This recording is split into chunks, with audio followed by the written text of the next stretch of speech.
Riding the Bench Eagles podcast. I'm your host, Asif Body, and today's episode, ladies and gentlemen, is all about the Eagles versus the Commanders, who come on the road to the Link at the NFC Title Game. 3 o'clock on Sunday. It is going to be a phenomenal game. The third time we play against the Commanders this season, and I know they're the 6th seed, guys, but this Commanders team has been good all year. They've been legit all year. They're a 12-win team, and they probably would have won more games and been a higher seed if not for the fact that they're in the same division as the Philadelphia Eagles. All right? Washington Commanders have gone on the road to Tampa and won the game there. They went then to Detroit and kicked the crap out of Detroit. And now they're on the road to Lincoln Financial Field, where they feel confident and where they feel they can go ahead and beat this very Eagles team, because they say, we did it in the regular season a few weeks ago. We could do it again. And rightfully so. They should feel this way. They should feel confident. They have every right to feel confident. When you got a quarterback like Jayden Daniels on the roster, the man who single-handedly has changed the complexion of this franchise, coupled with the quarterback whisperer that is Cliff Kingsbury and a veteran head coach in Dan Quinn, who's also taken a team in the past to the Super Bowl, you have every right to feel confident, considering also the accumulation of talent that has gone on in Washington from the offseason. Bringing in guys like Austin Eckler, bringing in Olamide Zaccheaus, bringing in Zach Ertz, bringing in offensive linemen from the Dallas Cowboys, bringing in a lot of defenders from the Dallas Cowboys, and the quarterback of the defense in Bobby Wagner with headhunting Frankie Louvu. Traded for Marshawn Lattimore at the trade deadline just for this very matchup. Washington Commanders feel incredible as an organization, as a franchise, as a team right now, and they should. However, there are 3 things that Philadelphia can do, and I believe will do, that will stifle the Washington Commanders' hopes and dreams on the year. Now, Vegas believes Philadelphia is going to win and win pretty easily. The line is set at 6.5 on FanDuel. That's the betting app that I use. And 6.5 to me seems high, but they're spotting you 3 points because they're the home team. And then they just feel that the talent discrepancy between Washington and Philadelphia is significant enough where it's not going to matter whether or not Jalen Hurts is injured or whether or not Quinyon Mitchell's injured, right?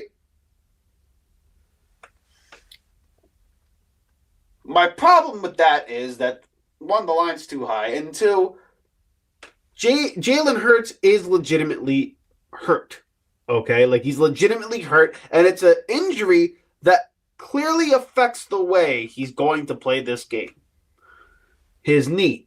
If it's an MCL, if it's a PCL, if it's a meniscus tear, whatever it is, it's going to impact the way he moves. And Jalen Hurts this year, albeit the fact that his passing offense, the passing yardage per game, is a little bit on the downside this year, a little overblown by the media because he throws for 206 or 207 yards per game while the Commanders average 230. So it's not like the gap between the passing offenses is significant enough, right? It's very minuscule, if anything. But Jalen Hurts has a tendency to hold on to the ball a very long time.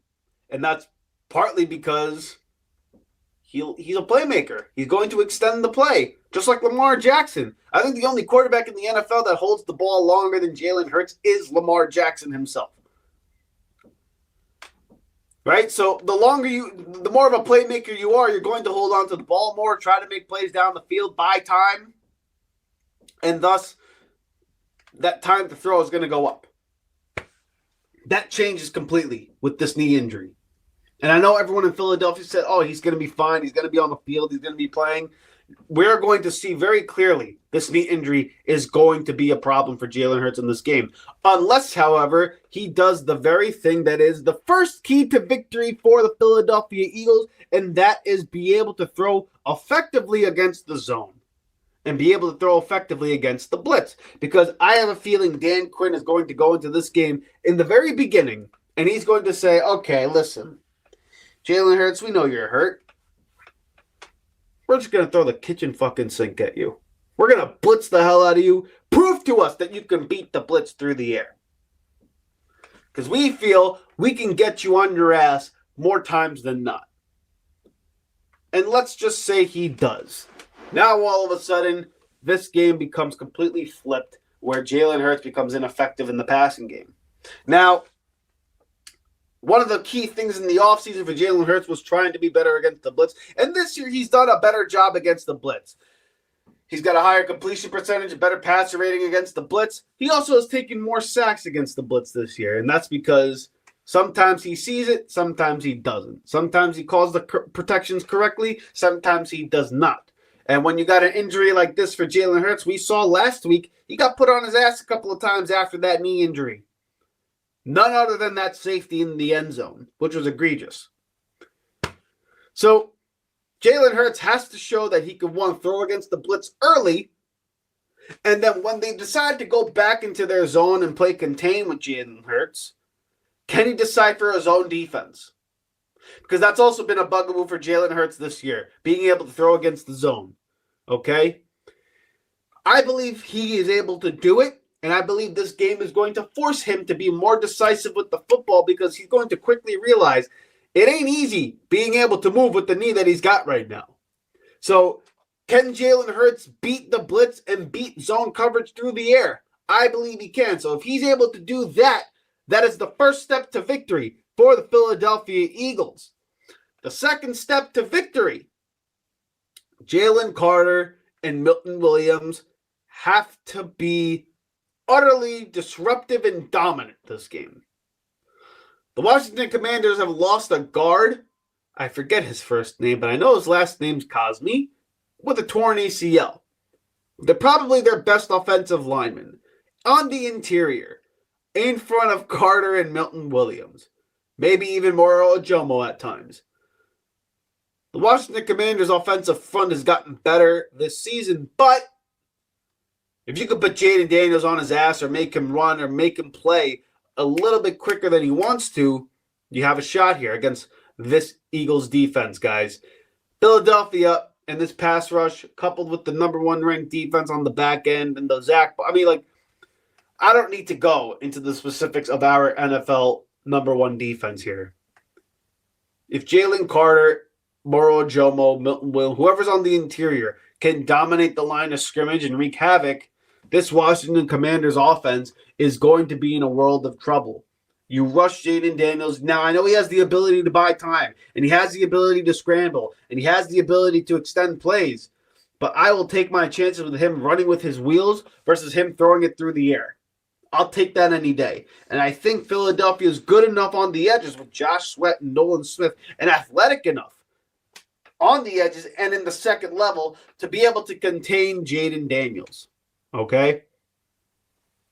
Which now leads me to the third key to victory, because without those two things, this third one is going to be really, really tough.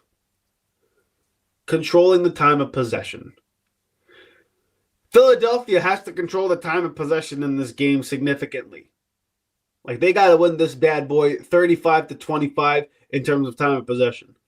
You got to be utterly dominant on the ground game, which is a weakness of the Washington Commanders. I believe they're the 29th ranked rushing defense. Not very good against the run, which does not bode well against you if you are the Commanders front, because the Great Wall of Philly is going to come and just wreak havoc. They're going to maul people. That's what they do. Nobody in the NFL this year has proven that they can stop the Great Wall of Philly and Saquon Barkley with this running attack.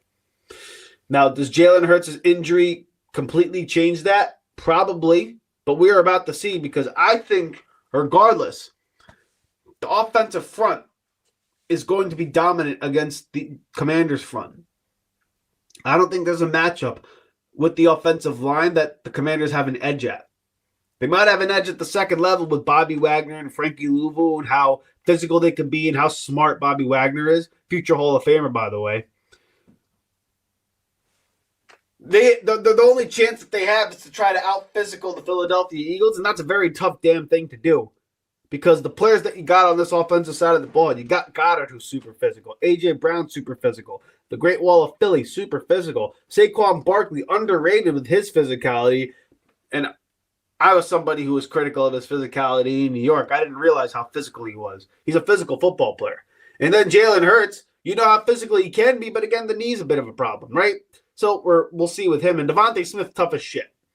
So trying to out-physical the Philadelphia Eagles in this game is going to be very tough to do, which is why I believe Philadelphia is going to control the line of scrimmage and be able to run the football and control time of possession. Because if you do that, you're going to win the football game. And if you look, Washington Commanders, all of their losses this year, they were dominated in time of possession. All right, I think except against Dallas, which was a freaky game. Outside of Dallas, every other game, they lost time of possession. So it's important that Philadelphia does not remain too nervous in regards to Jalen Hurts' injury. I would test him. Let him run. Play all out. You got this right now is your Super Bowl at the moment. You can't worry about next week. You can't worry about 2 weeks from now. You got to worry about what's in front of you. And the Commanders team is coming in hot, playing with house money, got nothing to lose other than the fact that they may go home. But in terms of the national media and the national perspective, they have nothing to lose. If they lose this game, everyone's going to be like, this Commanders team, what a fun sight it is. I'm going to want to go there. Philadelphia loses, on the other hand, a lot of change can happen in the course of an offseason. So again, the keys to victory for this game, number one, can Jalen Hurts be effective throwing through the air against the zone and the blitz? Because you're going to get that from Dan Quinn. Can Jalen Carter and Milton Williams dominate the line of scrimmage?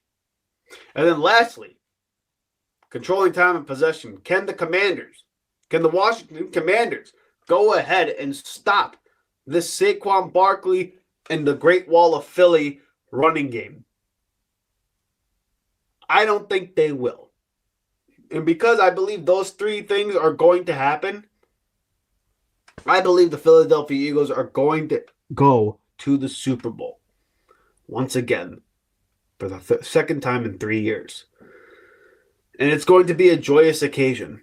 And it's going to be incredible because I'm putting my money on Philadelphia. Literally, after this episode, I'm going to bet the Philadelphia Eagles are going to win this game. It's just not going to come easy. And I know rookie quarterbacks, 0-6 in conference title games. Rookie rules do not apply to Jayden Daniels, guys. This is a whole different beast. It's a whole different quarterback. This is a whole different football team. The curse of Washington has been lifted. They're going to be around for a long time. And if they're going to be around for a long time, you might as well start the rivalry with a sour taste in their mouth. So let's go into the link. Philadelphia, punch them in the mouth, beat them up, and send their ass packing to DC.